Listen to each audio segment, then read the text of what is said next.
dream that one day this nation will rise up. This is where the I have a dream speech comes from. That all men are created equal.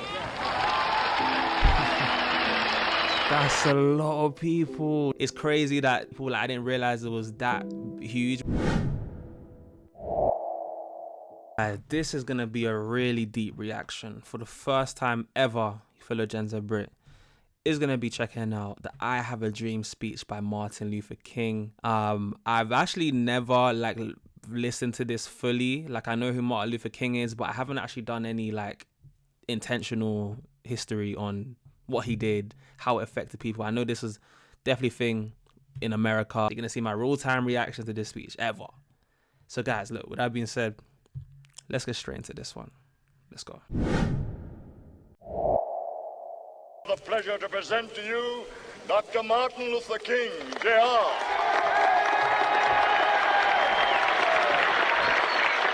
It's a lot of people. I am happy to join with you today in what will go down in history as the greatest demonstration for freedom in the history of our nation. No, that's facts. No, that's facts. Wow. 50 years ago, a great American in whose symbolic shadow we stand today signed the Emancipation Proclamation. This momentous decree came as a great beacon light of hope to millions of Negro slaves who had been seared in the flames of withering injustice. It came as a joyous daybreak to end the long night of their captivity. But 100 years later, the Negro still is not free. 100 years. Wait, now that I'm deep in it, Martin Luther King's doing a speech by the memorial where you can see the him there. That's deep. If I'm not mixing up, that's deep, because he's doing it in a place that is symbolic in history, especially when it comes to what he's talking about. So I think that's what he was referring to just there. But I could be wrong. If I'm wrong, let me know, guys. But if so, that's even deeper. There's so much that's making this deep. Insane. Captivity. Insane. But 100 years later, the Negro still is not free. 100 years later, the life of the Negro is still sadly crippled by the manacles of segregation and the chains of discrimination. 100 years later, the Negro lives on a lonely island of poverty. I have a dream that one day this nation will rise up and live out the true meaning of its creed. We hold these truths to be self-evident, that all men are created equal. That's a lot of people. This is goosebumps.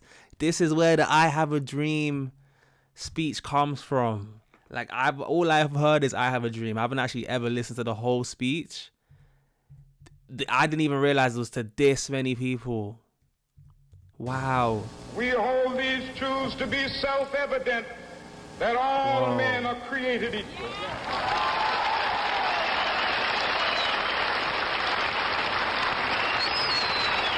That's right.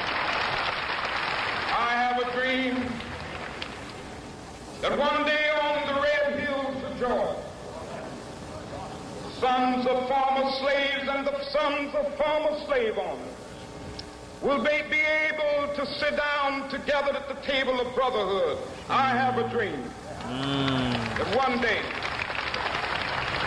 even the state of Mississippi, a state sweltering with the heat of injustice, sweltering with the heat of oppression, will be transformed into an oasis of freedom and justice. I have a dream. My 4 little children will one day live in a nation where they will not be judged by the color of their skin, but by the content of their character. I've heard that part before. Wow, yeah. That's the famous line that I've heard. Oh, that's deep. No, that's deep. To think that this was really going on to that point where, like, not being judged by your skin is like something that was so much of a thing. Like, that's crazy, man. They will not be judged by the color of their skin, but by... Like, I gotta hear that part again, man. That's that line. This is where it comes from. This is crazy. My 4 little children will one day live in a nation where they will not be judged by the color of their skin, but by the content of their character. I have a dream today. Come on. Wow, he's a good speaker. I have a dream that one day, down in Alabama, with its vicious racists, with its governor having his lips dripping with the words of interposition and nullification, one day right there in Alabama, little black boys and black girls will be able to join hands with little white boys and white girls as sisters and brothers. I have a dream today.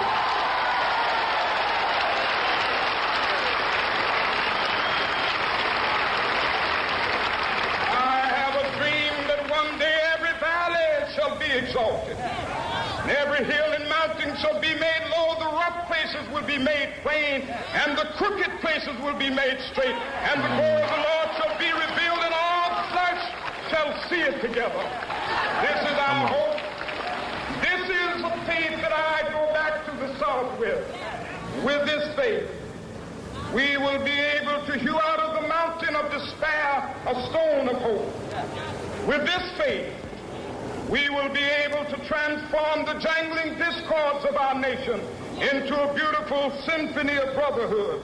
With this faith, we will be able to work together, to pray together, to struggle together, to go to jail together, to stand up for freedom together, knowing that we will be free one day. This will be the day. This will be the day when all of God's children will be able to sing with new meaning, "My country, 'tis of thee. Sweet land of liberty, of thee I sing.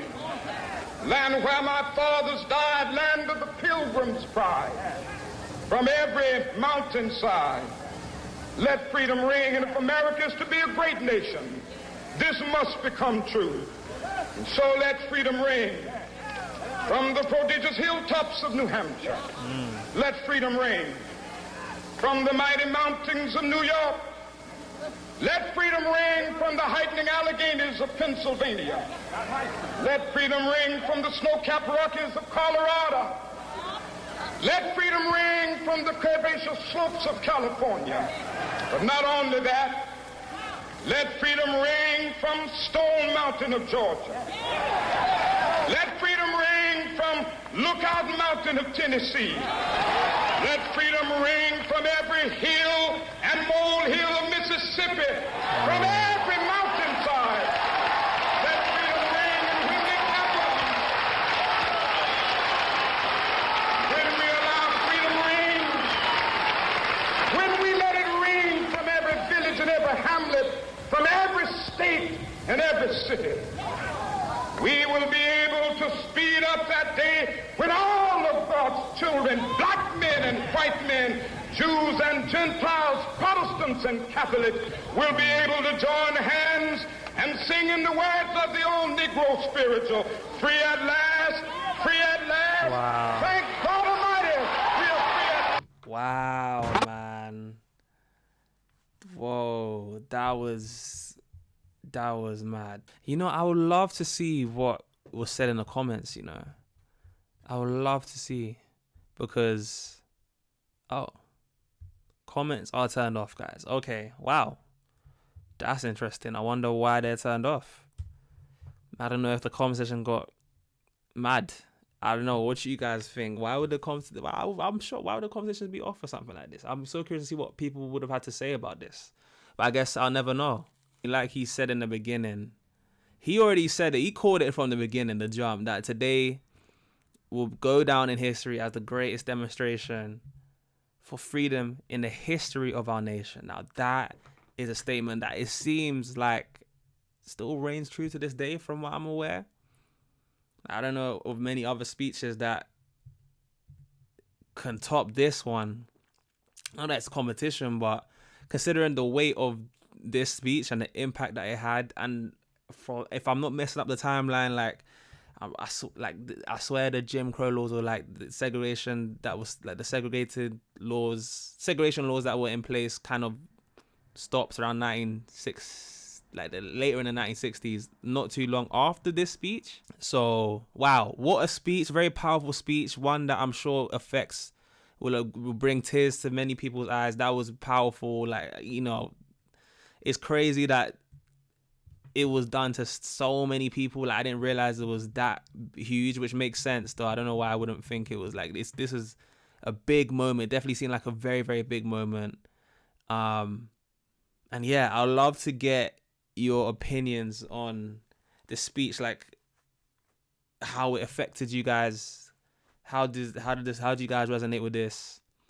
Are there some more stuff you guys would like me to check out? And but yeah, guys, let's make this point comment down a black heart. Let's go over black heart. For those guys that made this point, you guys have been in the realest of the real.